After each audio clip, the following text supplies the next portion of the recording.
Alright, so in this video I'm going to go through my power swap deck, and to kick things off, the core of this deck revolves around admin reload.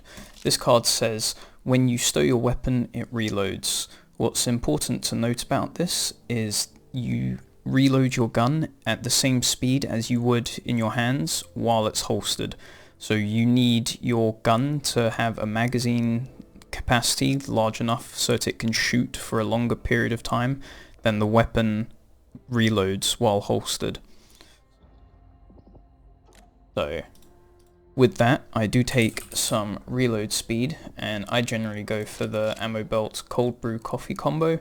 This is just a very popular 2-card combo because you also need ammo, and cold brew gives a load of extra stats along with reload speed. So I take those two. Next, what really enables this build is ammo stash. Being able to have infinite secondary weapon ammo is really important because we're going to get our swap speed from fill 'em full of lead. Now, fill 'em full of lead says while shooting gain 1% damage and 1% rate of fire and 5% swap speed for every 0.25 seconds up to a max of 20. So this card is an insane damage boost if you can stack it up. Even if you can only get it to 10 stacks, this card is one of the best damage cards in the game at the moment, I think. And the fact that it gives swap speed as well is really what ties this deck together, because beforehand you would be taking Cocky, which says 75% swap speed, and if you get hit you lose accuracy. So Film is really good and has replaced Cocky, but you can still take Cocky if you want more consistent, if you want the flat swap speed, but I don't recommend it anymore. And then again, since we have infinite ammo secondary, we can just absolutely mag dump without a care in the world. We can take power swap, so we dump that secondary weapon, we build a load of stacks with fill 'em full of lead, and we also proc power swap, giving us another 20% bullet damage. We can pretty consistently get 10 stacks of fill 'em for about a 21% damage bonus, and then with power swap we're already looking at about 45% additional damage. To round off our damage, the 3 cards I go for are hyper focused. This card is just the biggest weak spot damage card in the game, and the drawback can be easily played around, as when you're mid-air you're not slowed, so if you need to go fast you can jump and shoot, and most of the time you don't want to be moving too much when you're shooting anyways, so it's not that big a deal. Glass cannon. This is the biggest consistent flat damage boost, whatever you want to call it. And while losing 30% HP is a lot, it's not as bad as it first seems, because hopefully you should be killing everything before it reaches you. And then finally, I like Confident Killer. You stack this up really fast, and it affects all your damage, same as Glass Cannon. So you get a lot of global damage from these two. Another good replacement for Confident Killer is Shredder.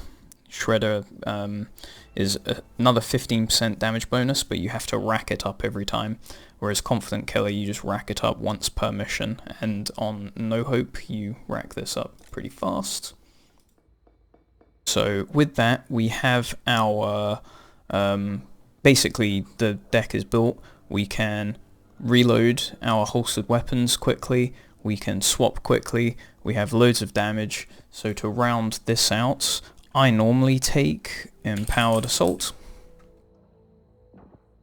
This card gives basically after you kill a mutation you get a stumble on the next mutation you shoot, which is really strong when you open most engagements with your secondary weapon, which is not going to be able to stumble them by itself. So this then allows you to mag dump and swap to your primary and start shooting before that special can even start moving towards you. If you don't have this card, or are going to be running it as one of your team slots. Then another good one is front sight focus.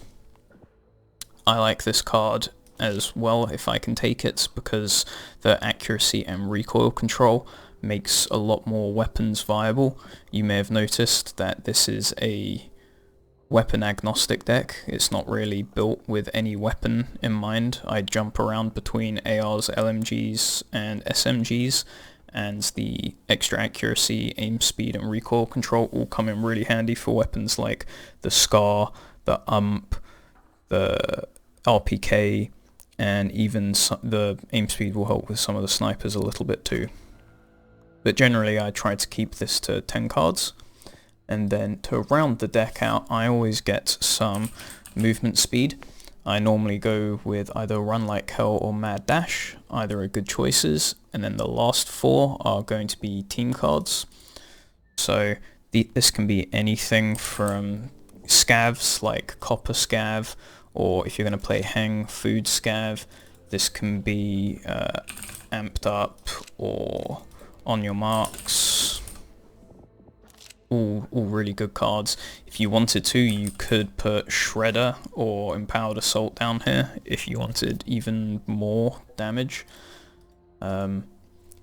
What's it called? Down in Front is another really good card for this deck. Is just in general a pretty good card. It allows, or it simplifies a lot of engagements and allows you to play better as a result. And I think it's worth a card slot if you're going to take advantage of it like that. And that's about it really. I do recommend changing these last 4 for your team needs. Hopefully this has taught you guys something new and you're going to go and try out this deck and make your own version.